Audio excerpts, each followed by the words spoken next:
बच्चे ने दी माँ बाप को एक सीख। किसी गांव में एक बूढ़ा व्यक्ति अपने बेटे और बहू के साथ रहता था। परिवार सुखी संपन्न था, किसी तरह की कोई परेशानी नहीं थी। बूढ़ा बाप, जो किसी समय अच्छा खासा नौजवान था, आज बुढ़ापे से हार गया था।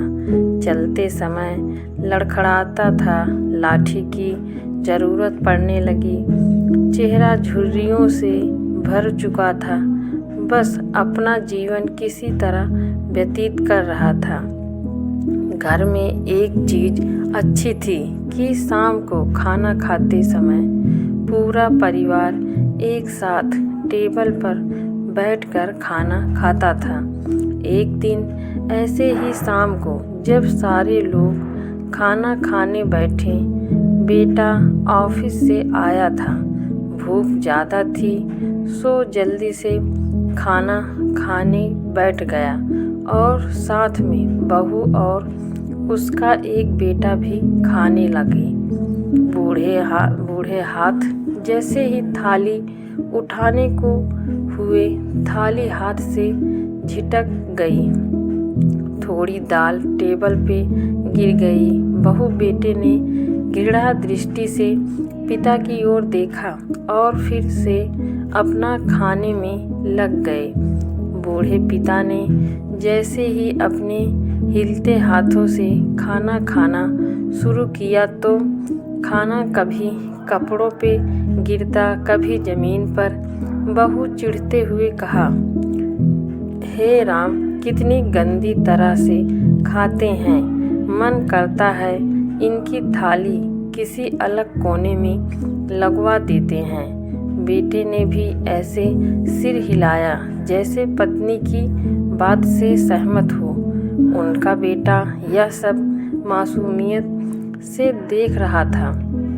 अगले दिन पिता की थाली उस टेबल से हटाकर एक कोने में लगवा दी गई। पिता की डबडबाती आंखें सब कुछ देखते हुए भी कुछ बोल नहीं पा रही थी। बूढ़ा पिता रोज की तरह खाना खाने लगा। खाना कभी इधर गिरता, कभी उधर।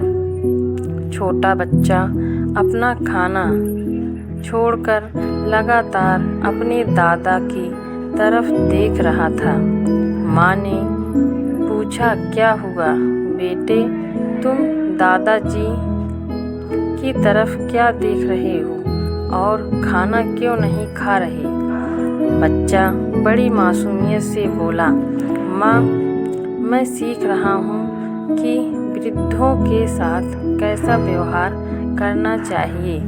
जब मैं बड़ा हो जाऊँगा और आप लोग बूढ़े हो जाओगे तो मैं भी आपको इसी तरह कोने में खाना खिलाया करूँगा। बच्चे के मुंह से ऐसा सुनते ही बेटे और बहू दोनों काँप उठे। शायद बच्चे की बात उनके मन में बैठ गई थी, क्योंकि बच्चा ने मासूमियत के साथ एक बहुत बड़ा सबक दोनों लोगों को दिया था। बेटे ने जल्दी से आगे बढ़कर पिता को उठाया और वापस टेबल पे खाने के लिए बिठाया और बहू भी भागकर पानी का गिलास लेकर आई कि पिताजी को कोई तकलीफ ना हो।